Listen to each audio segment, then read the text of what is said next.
It is my absolute pleasure to start us off, close us out, excuse me, with listening and loving, a conversation with youth leaders about grief and healing. To be completely honest with everyone, the almost 250 folks on the line, this is the conversation that I've been waiting for the last 2 days. I know that all the other presenters were fabulous, and this is the one that I've just been really holding a lot of space for. So I'm grateful that all of you are joining for this as well. We are just a couple other housekeeping pieces, and please do continue to put your name and your role and one learning from today into the chat box. So again, we'll mainly have the chat as a way to communicate with each other. If you have questions and answers, if you have questions, you also might have answers, but if you have questions for Charisma, La Trinity, and Monica, if you can please put them in the Q&A. And Teresa, I do see your question. We're going to work on that, and so I'm going to dismiss it so that I can help track myself, but we got your question, your input for November. So if you have questions for La Trinity, Charisma, and Monica for at the end of their conversation, please put them in the questions and answers, and they will not be responding to them in their conversation until the very end. I'm going to really ask us that in the chat box, I know sometimes we're very conversationalist, but in the chat box for Monica, for the respect for Charisma, Monica, and La Trinity, if the only thing that you put in chat boxes are affirmations, that would be fantastic. So if La Trinity or Charisma or Monica drop beautiful things that they have said that really resonates, if you want to give them a absolutely Monica, or that was beautifully said La Trinity, that's what I'm going to suggest for you to put into the chat box. We have a survey, of course, at the end of today. We have closed captioning, so at the very end, at the very bottom of your screen, you should be able to click on closed captioning and be able to hear, be able to read the words of Monica, Charisma, and La Trinity. Okay, thank you, Ricky, for helping. Beverly Johnson just put in, their learning is do not tell a person in grief, do not tell them to move on or get over it. Thank you. And I think we are going to continue to hear that throughout this session. So again, we've got resources to extend your learning. They're up on our website and they're also at the website below. You'll get all of this in a follow-up email. We also know that today has been a lot and yesterday has been a lot.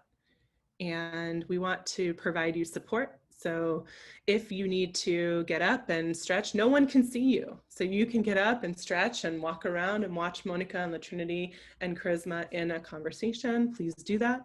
And if you need follow-up support, please do that as well. If you're just joining us, we are the Mental Health Technology Transfer Center Network. This Grief Sensitive Virtual Learning Institute is a part 1 of part 2. We hope you come back in November 12th and 13th. And we are a collaborative of centers that are funded by the Substance Abuse and Mental Health Administration to provide no-cost technical assistance, so training and resources and webinars and institutes like this, to the mental health and school mental health workforce. We define those pretty broadly because we know that we're all in it. If you have not been in contact yet with your regional center, please do. I'm the school mental health lead for the Pacific Southwest. Many of my colleagues who put this together are on the incredible teams across the country. And I just want to take a moment to thank, we'll do this at the end too, but really thank the grief counseling work group who put this institute together. The force and tenacity and creativity, just incredible. So thank you to all my colleagues who've put these 2 days together. I'm going to go over all the questions about November at the end because I want to center RYSE's, the youth leader's voice now. I want to just name that this conference or institute is supported by the Substance Abuse and Mental Health Administration, and also is everything that is shared is the proprietary hold of those sharing it. So we are happy to get funding, and also that the information and content and wisdom shared is of the presenters only. Okay. So with that said, I'm going to invite Monica and Charisma and La Trinity to come on video. And I want to say a couple things as I welcome them. So you can stay muted, but if you can come on video. So a couple things, because I am noticing and I'm reading in the chat box that folks are feeling really exhausted, and you're feeling a lot, you're feeling it all. So I'm really going to invite us just to take a big breath and to roll shoulders. That goes for Monica and Charisma and La Trinity also. To roll shoulders. And I just want to hold this. We've moved through a lot of conversation in the last 2 days. And I know that a lot of you are holding so much personally and professionally. And so I am incredibly honored to pass the mic to La Trinity and Charisma and Monica, who are youth leaders of RYSE Youth Center in Richmond, California, who are going to be having an open and authentic and honest conversation about what they need from each other, from us, and from themselves to navigate grief and healing. And I really hope that listening to their stories and their wisdom brings us collective oxytocin, collective fuel to keep the work moving. So I'm going to offer a couple last things, and then they'll introduce themselves, and I'm going to go off screen, which is this. By no means do La Trinity and Monica and Charisma speak for every young person that you know in the world. Your wisdom and your stories are just your wisdom and your stories. And I'm also wanting to offer, again, I'll repeat this, that anything that you put in the chat box, for it to be really affirming, because it's a big thing to put yourself out there like that Charisma and Monica and La Trinity are doing. And I also want to offer Charisma and Monica and La Trinity that you know that you've got support if you need it, so you just let us know. But otherwise, I'm incredibly grateful to offer the mic and pass the mic, not offer, pass the mic to these incredible thought leaders. And with that, I'm going to pass it to Charisma. Hello, everyone. My name is Charisma. I've been a part of RYSE since 2016. My preferred gender pronouns are she, her, and hers. And so right now, I am just going to share what RYSE is, who we are, and what we do. RYSE creates safe spaces grounded in social justice that build youth power for young people of color to love, learn, educate, heal, and transform their lives and communities. Located in Richmond, California, RYSE works with youth ages 13 through 24 across West Contra Costa County. The lived experiences of young people of color is elevated and censored. At RYSE, there is something for everyone. Programming at the center includes activities and supports for education, career, youth justice, community organizing, youth leadership, media and creative arts, gender and queer justice, case management, mental health, and so much more. Since the pandemic, programming is now virtual, and a calendar of what's available can be found on the RYSE website or social media platforms. RYSE also works to transform systems that are responsible for caring for young people. RYSE is the sanctuary of safety, compassion, and justice for all youth. Nothing about us without us. So that's who we are, that's what RYSE is. And now I'll be passing it over to Monica to share. Hi, my name is Monica. I've been at RYSE since 2018. I've been getting therapy from RYSE. Yeah, that's just me. Hi, my name is Trinity, and I've been getting therapy from RYSE for I don't know how long, but my preferred pronouns are she, her, hers, and yeah.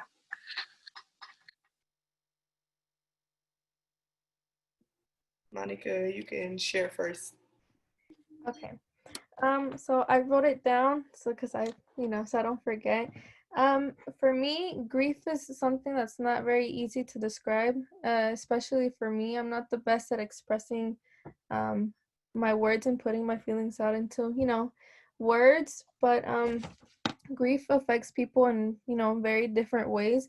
For me personally, The first time that I really experienced something, that I experienced grief was when my uncle passed away in 2018, actually. Um, Sorry, I'm nervous. When he passed away in 2018, it was, thankfully, I don't really experience death in my family like that. And so, at an older age, I really understood what was going on, especially, seeing his whole process of, battling cancer. Um, again, grief was a very new experience for me. I had to learn how to cope, how to grieve properly and, in a healthy manner that, was best for me.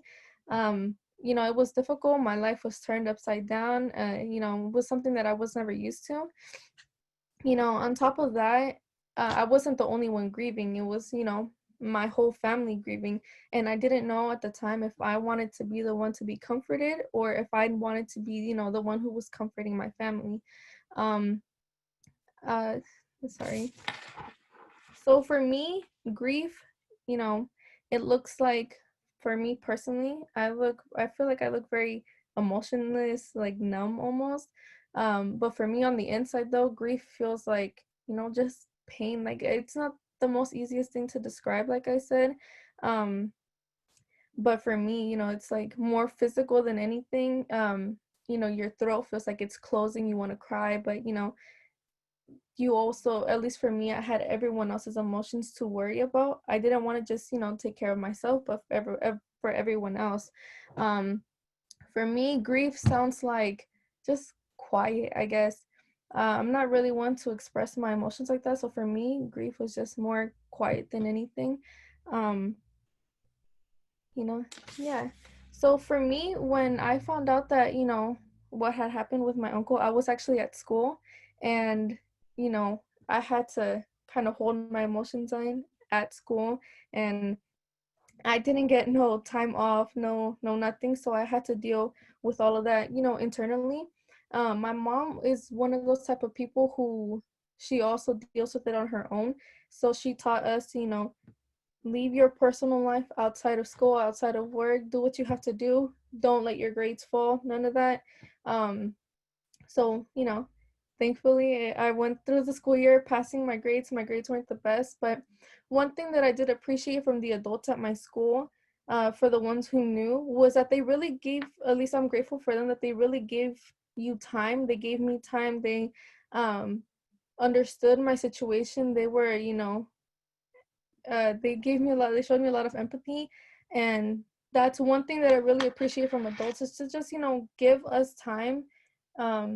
Don't be so hard on us, because even though we are supposed to leave our life outside of the building, it's kind of hard, to fully forget about what's going on in your own personal life. So for me, in my culture, in my religion, I'm Catholic. um we do a thing of 7 days of prayer. And so I guess it would be a part of my culture. So the day after, we prayed every day for 7 days until the final day when we viewed his body. And they did, the whole process went through. So that, it really helps you because it just brings everyone together. And I wouldn't say that I'm, a very religious person, but I feel like, I kind of am in a way. And that just having all of my family together and all of the friends and, celebrating my uncle's life was, one of the best things that could have been happened for me. And on the 7th day, we do like not a party, but almost like a little dinner at the house because it's a celebration of his life. We don't really want to, be sad or anything. We just want to celebrate, the time that he was with us. So I feel like that's how, my culture can help, can help us, that's how it helped me grieve. um but yeah, one thing that I feel like I don't really need from adults, or something that I don't really want, is, like I said, be so hard on us or on me, and expect us to, like I said, forget everything, forget our personal life, and just keep doing what we have to do because we're trying as best as we can. And sometimes, our energy is not 100%. And, you know, unfortunately, that's what happens, but there's nothing that we can do because we're dealing with it the only way that we know how to. And yeah, thank you.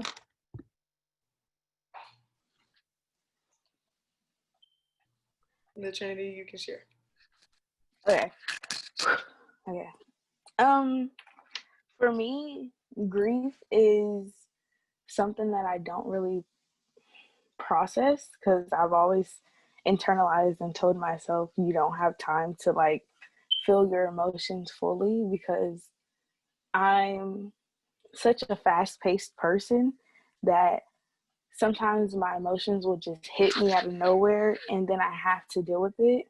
So for me, when it comes to grief, it's more so bottled. It doesn't really doesn't get its chance to run its course because um during the time in high school when I was dealing with like grief and I was dealing with the grief of losing my grandfather. I didn't really I'm nervous, sorry if I pause. I don't think I still processed that the way that I wish I had. I didn't allow myself necessarily to go through the emotions of, oh, I'm crying, I'm sad, or I'm mad, or I'm angry. I just shoved it down and kept going on my day to day. And I think that's how I've always viewed grief is like, yeah, you can be sad, but you can't let it take over you. And I don't think that mentality has helped me a lot when it comes to dealing with grief, not only with my grandfather, but with myself, because there's a period of time where I felt like I didn't really know myself, especially in high school. I would spend a lot of time focusing on different issues at that school, and I would always speak up and be active, but it was draining me emotionally, and I felt like I was losing my happy self and the person that I used to be that loved waking up in the morning and going to school and talking to my friends. Instead, I just was like empty. And that feeling of not knowing who you are or not having that same person that you grew up with and that person being totally transformed and made into kind of like a shell of a person really messed with my mental health. And one thing that helped me a lot with dealing with that, I say, would be music. I feel like music is a big part of my culture. We love music a lot. And so every time I would listen to The Weeknd, who's my favorite artist, I would feel better. I would feel energized. I would feel happy and ready to go on about my day. And I would say for adults, when I was dealing with grief or whenever I deal with grief, I think I haven't had not I think, but I haven't had the most positive experiences. Usually whenever I'm crying or I'm sad, even though grief isn't always just crying and being sad, I was always met with, you're strong, you got this, you can deal with this. This is just like a phase or something like that. And while I feel like being strong and resilient is important, I feel like that narrative is fed so much to Black women, and it starts at an early age that it becomes so ingrained in us that we don't allow ourselves to show emotions or just be human because we feel like we always have to be like, oh, this happened, but I have to bounce back. I have to get what I need to, like I have to accomplish. And while I don't want to say it's an insult, it's just sometimes when I'm grieving, I don't want to hear that. I just need somebody to sit there and listen to me and allow me to cry. Yeah. And and then also one thing that like from adults that I don't think I seen enough was realizing that grief comes in different forms, that some people might be angry, some people might shut down and turn into a completely different person. And instead of being very combative and being like, oh, well, you're going to fail in life, and saying negative stuff while they're already inside a state of grief, I feel like it should be met more with compassion and understanding. And I know that those are hard things to do, but when somebody is dealing with a loss of a loved one or grief in any type of form, there needs to be some type of compassion when dealing with them. So, yeah. All right, everyone. Now it is my turn to share. So during this time, grief feels like, I feel like this forever. I wake up sad every day. There is no point. I have no purpose. Sounds like, I'm okay, leave me alone. I want support. No, I don't want support. I know I can't make it. I'll never be at peace again. Why did this happen? And why did that happen? Feels like, did I deserve for this to happen?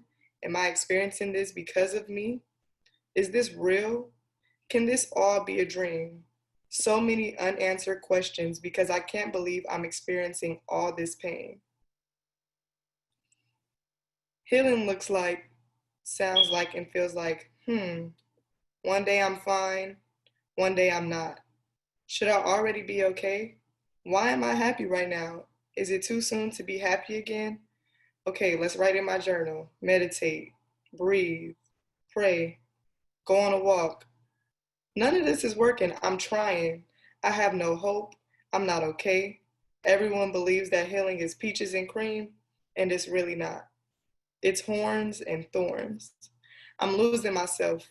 I am struggling to accept this reality. Is this really my reality?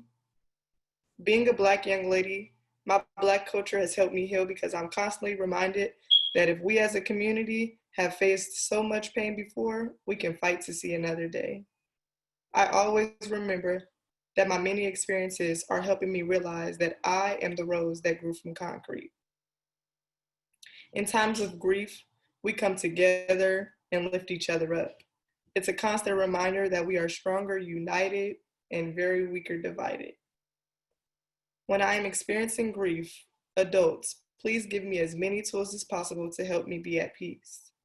I know that it may be hard to understand and know what I really want, because sometimes I want to be left alone, and sometimes I want you right by my side supporting me through.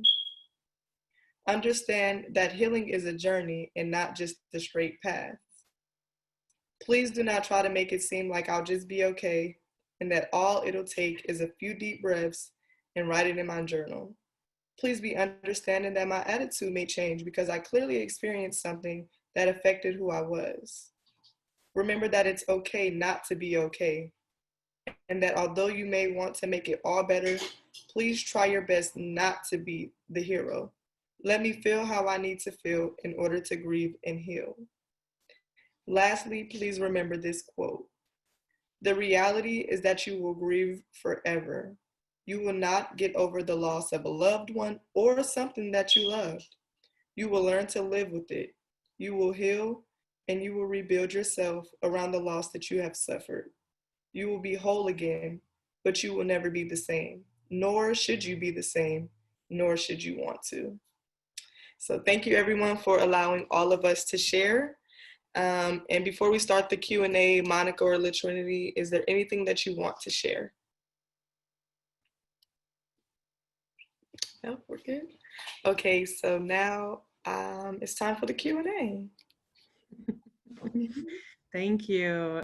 I'm going to take a moment for all of you to hopefully press the chat box and just see the amount of love that you are getting from across the country. It's been, thank you. So I'm going to do this for all of us, but this is me doing like huge round of applause. And not just applause, but like this, this and this. So we've got some good questions, and I'm going to pose them, and then anyone, you just let me know who wants to take it, okay? All right. So I'm going to start with Javier's question. And Javier's question is, can you share more about the support systems that you've accessed? So I know you mentioned getting therapy from Marissa. Maybe you can share more about how your needs maybe changed over time and what supports you got to meet those needs. Okay, so a lot of my grief and sadness and pain came from my father being previously incarcerated. And in my bio, you'll see that I actually spoke about Project What, which is a program. The What in Project What stands for We're Here and Talking. So if you all don't know, there is about over 2.7 million plus children in the United States with a parent in prison or jail. So I actually joined a program to help me write with my public speaking skills, with writing my story out. And that's some of the support that I was connected with in order to help me go through the pain of having a parent incarcerated. And then I joined so many different outreach and opportunities programs through RYSE just to get my voice out there. So that's some of the support also. And then just supporting myself with some of the tips that I've learned from going to therapy every week with Marissa. Like I mentioned, journaling, drawing, whatever it was, going on the walk, screaming, crying, just letting everything out. So I supported myself, and I joined a lot of different programs to just keep me busy and also getting the word out about whatever it was that I was emotional about. Because I feel like that is important. If there's a problem in the world, voice that problem, because we are not alone. Sometimes it may feel like we're alone, but we're not.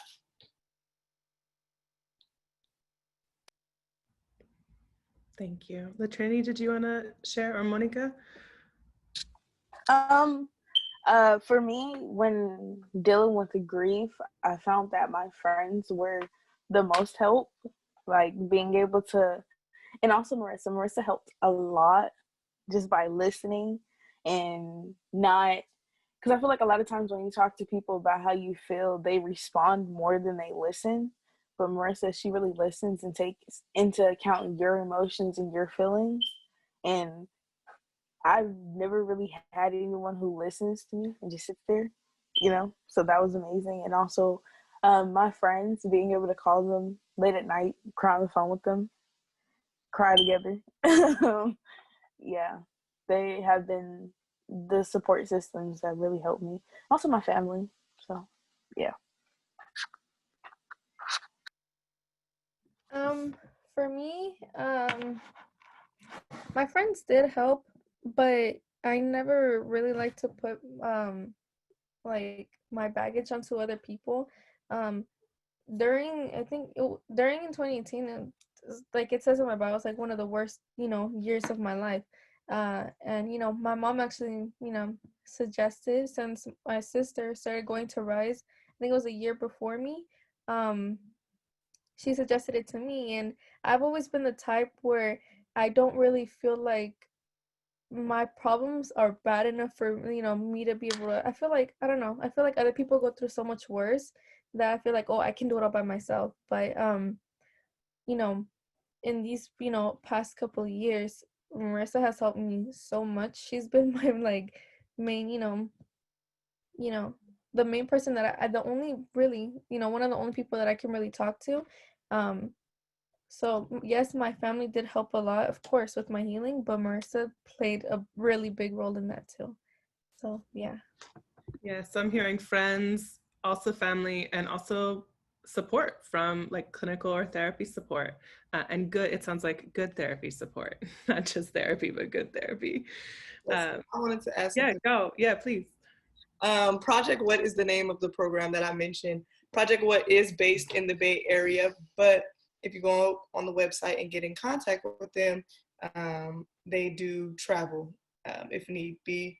But it is based in the Bay Area. They meet once a week, and it's actually a paid job for youth. So you get paid to heal. How about that? Getting paid to heal. That's where it's at. Okay, Monica, we've got a question for you, but I think maybe Charisma and Latrini might answer it also. And so one of the questions that Kendra is asking you is, what are the ways that adults have been hard on you in your grief healing, and what could adults have done better for you? Um, during that time, I think, how can I explain it? So for one, unfortunately, like even though my family was a really big support system, some people, like for my mom, not to put her on blast or anything, but my mom, like I said, she's very like stone cold, no emotions, no nothing, way more than I am. Um, and she just hated seeing us cry. It would be like, okay, stop crying, stop crying. But it's like, no, like I'm not really one who's really able to cry when I want to or when I'm feeling it. So when I am, I just want to release all my emotions. So unfortunately, not letting me, like it's not shaming me, but like kind of like getting mad at me for wanting to, release all my emotions was kind of, not very helpful. But aside from like other adults in my life, you know, everyone else was pretty, helpful. But like I said, just don't be so hard, especially like teachers. If any of you guys are teachers, you know, I'm not saying, oh yeah, excuse all the schoolwork, because no, but at least, be understanding. At least, for me, what my teachers would do would like at least extend the deadline a little bit. That helped me so much. But just little things to make someone's life easier if you can, if possible. It helps so much, especially when you're going through something like that. Yeah. Thanks, Monica. Yeah, go for it, Charisma. Okay, so I've had different adults be hard on me. Like Latrinity said, a lot of times adults feel like telling the youth that everything is going to be okay, is going to make things better. When in all reality, when my father got sentenced to 25 to life, I did not want to go to school and hear everything's going to be okay, because everything wasn't going to be okay. How's my mom going to get these bills paid? You know what I'm saying? How are my brothers and sisters going to live the rest of their life without their father? And so just hearing that everything will be okay is not really real. And I feel like that makes it harder, because then as a young person, you're questioning yourself like, well, am I supposed to be okay right now? Am I supposed to just deal with this and keep it moving? And that's not reality. Another thing is just like, a lot of youth are in school, and so something may happen in their personal life, and then they come to school and they're required to just keep pushing and pushing and fighting, when that's also not real. So I feel like it's very important as leaders to create a safe space and allow the youth to know that life isn't easy. And although all of this work is here, and you have to graduate by this time, or you have to have this done by this time, it's okay to just sit back and breathe and accept the world and your situation for what it really is. Don't try to push onto students or youth in any way that life just has to keep moving, because in all reality, that's not real. Imagine if you get hit by a car on the way to work, and you're just like, okay, I got hit by this car, and then your boss is like, okay, well, I need this done, that done, and you're just like, well, can we all just sit here and appreciate not appreciate, can we all just sit here and realize that I just got hit by this car? Like, just be real and understand that we've all been through something. And so treat people how you would want somebody to treat your child and things like that. So that's what I feel like needs to be done. Don't come thinking that, oh, everything's going to be okay. Don't tell people that. Like, that's harsh,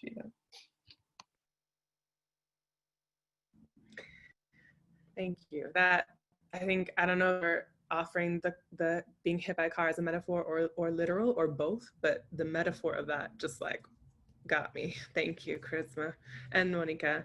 I'm gonna invite people in the chat box to make sure that you're clicked on all panelists and attendees so that everyone can see what we're putting in. We've got a couple more questions, so thank you again for sitting with us and through this.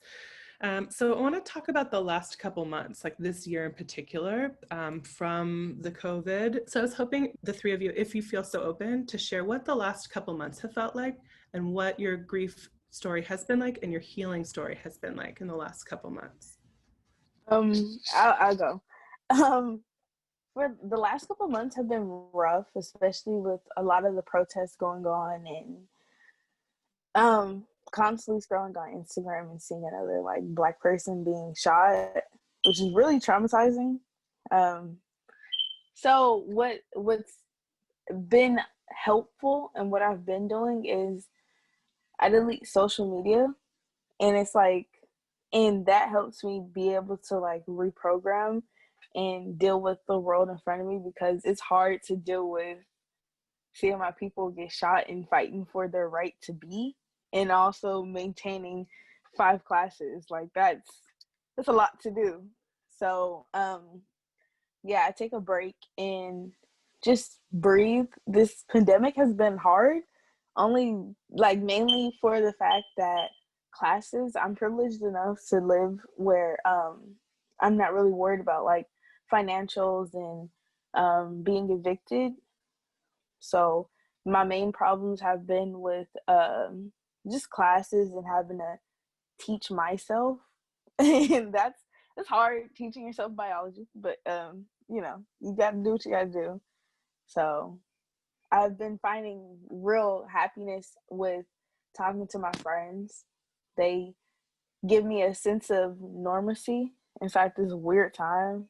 So just FaceTiming them reminds me of talking to them when we used to go to school together and stuff. So yeah.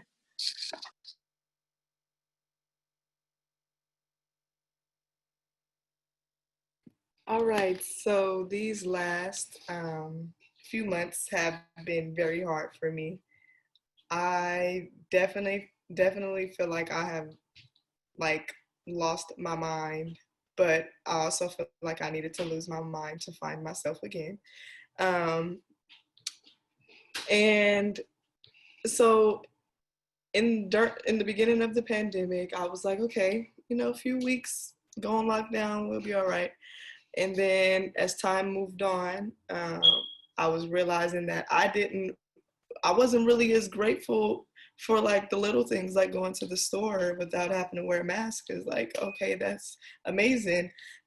So like things like that have been really hard for me, just getting up and trying to make life as normal as possible. Um, in July, I lost one of my friends to gun violence. And so then on top of that, I was like, okay, I'm stuck in the house. Now I have to plan a candlelight. Everybody can't go to the funeral.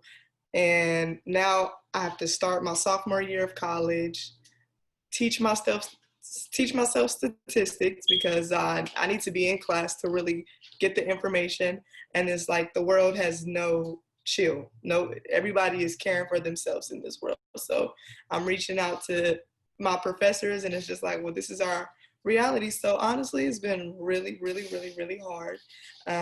But one thing I can say, my healing, I cry a lot and I do not feel bad for crying.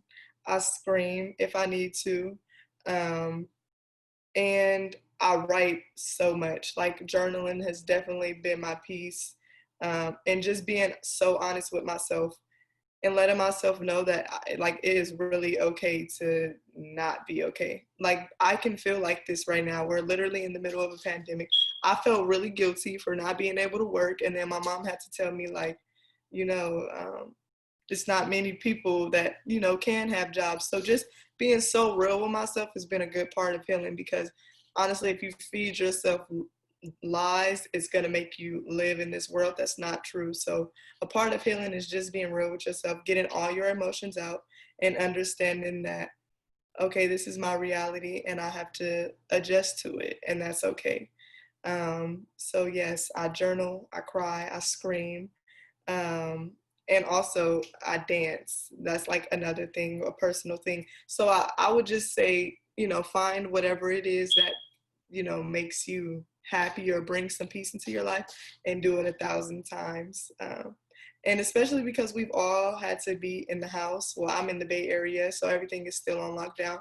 We've all had to be in the house. So this is a nice time to just deal with a lot of stuff and just let it all out, you know, in your own personal way, in your own personal space. And also don't allow anybody else to tell you how to feel or how to heal. You know what I'm saying? So that's a major key. Because a lot of people tell me I shouldn't cry as much as I do, but if that's what's making me feel better, then I'm going to cry.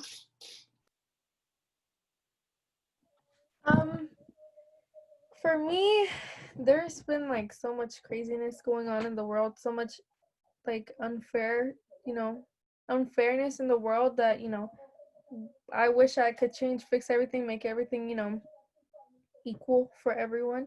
Um, Obviously, there's some things that I personally will never experience, and I can't put myself in everyone else's shoes.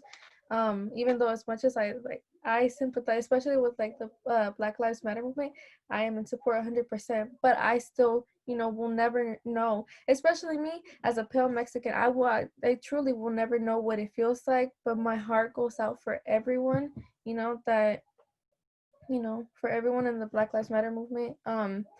With the whole, virus and just everything. I was starting my first year of college, and then all of a sudden in March, not in March. Yeah, it was in March or something like that, around that time, online class. And I was like, I was so not used to that, and it was just a very big transition that none of us are used to, really. We're all used to being in school. I personally have never taken an online class. And my online class was actually ASL, and my teacher was deaf, so it's a lot harder to learn, especially online. You can't write down questions, it's just a lot more different. And just like Charisma said, just not enjoying I didn't enjoy the little things while I had them, and now that it's a lot harder to do, and especially in the beginning we weren't able to go out, especially now without a mask. I just took a lot of those things for granted, even if it's going, to the liquor store, just anywhere. Um, so yeah, it's just a lot of, I feel like it's just one thing, like, it makes me scared because it's one thing after the other, after the other. Our safety, was, compromised because of the fires, and my family, I have family near near Fresno where there was fires, and we're near some fires. I live in Rodeo, so it's just like I said, one thing after the other, and like as much as you wish that like things could go back to normal, unfortunately that can never happen. But one good thing about all of the bad that's happening is that we're learning from it, and we're learning to adapt. God forbid anything else happens, but we're learning to adapt the best that we can. Yeah. Thank you. We have one last question, and it's going to be a short answer because we have to move into closing. So the last question is, if you could talk to your past self, if you could offer words of love and wisdom to your past self, La Trinity, past La Trinity, Charisma, past Charisma, Monica, past Monica, what would you say to them in a time that you were needing a lot of love? What would you say to them in one or two sentences or one word?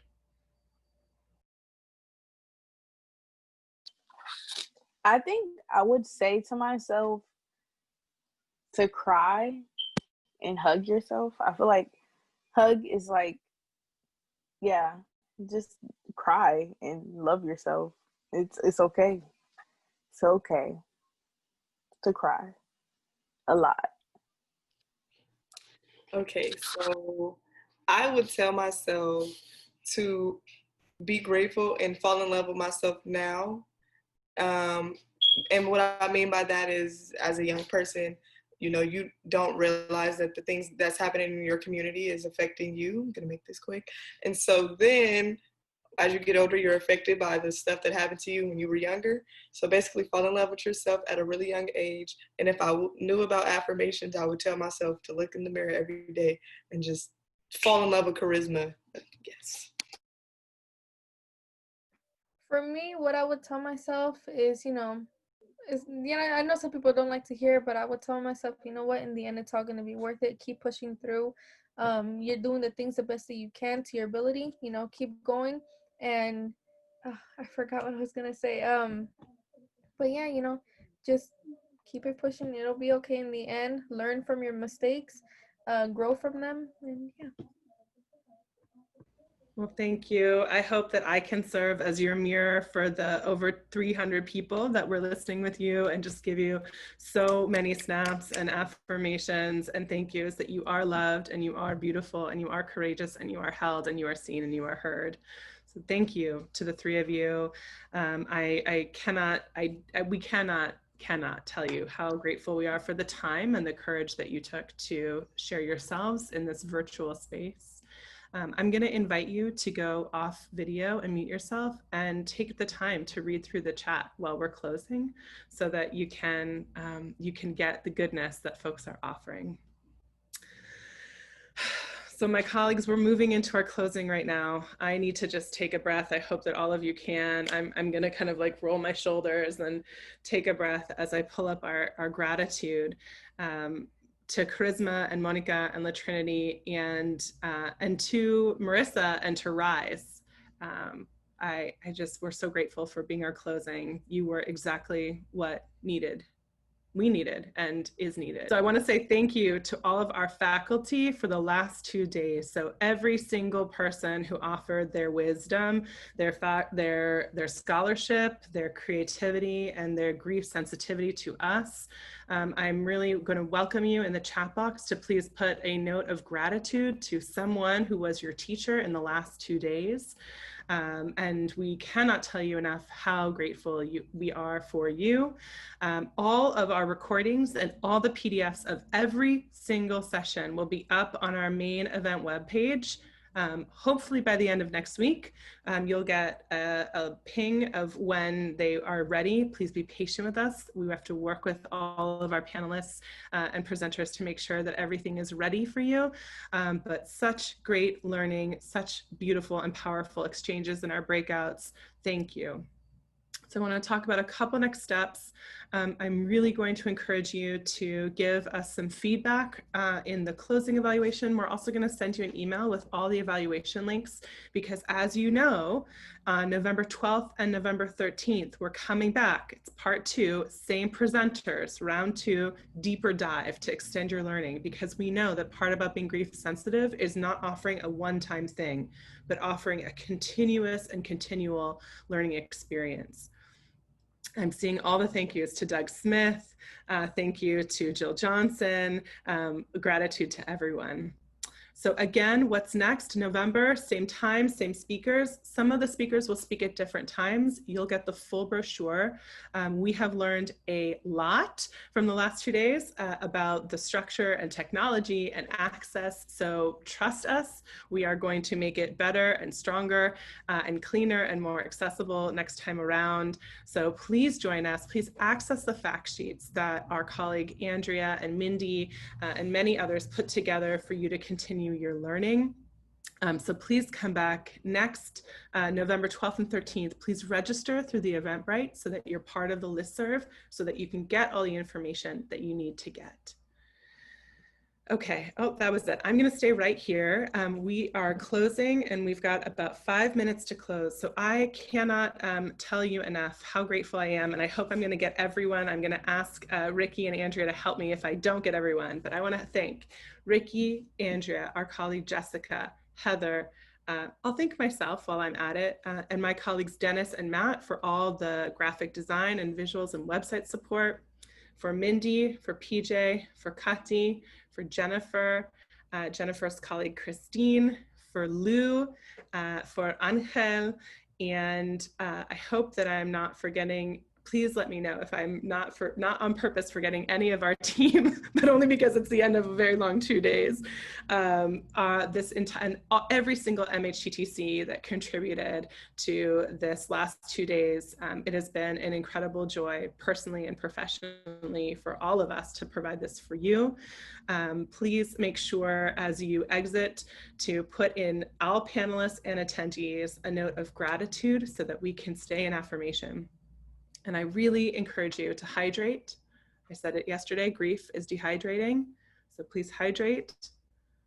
Encourage you to move your body, encourage you to have moments of quiet in between, and know that we are in this together and that we have resources and we have wisdom from who came before us, who we are now, and who will come after us. And in the words of Charisma, you are loved. We are loved. And a last thank you again to La Trinity, Monica, and Charisma for closing us with such heart and such love. So that is it. We'll see you back in November 12th, 9 a.m. Pacific time, November 12th and 13th.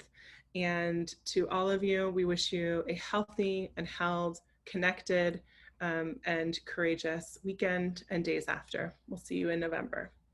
Thank you.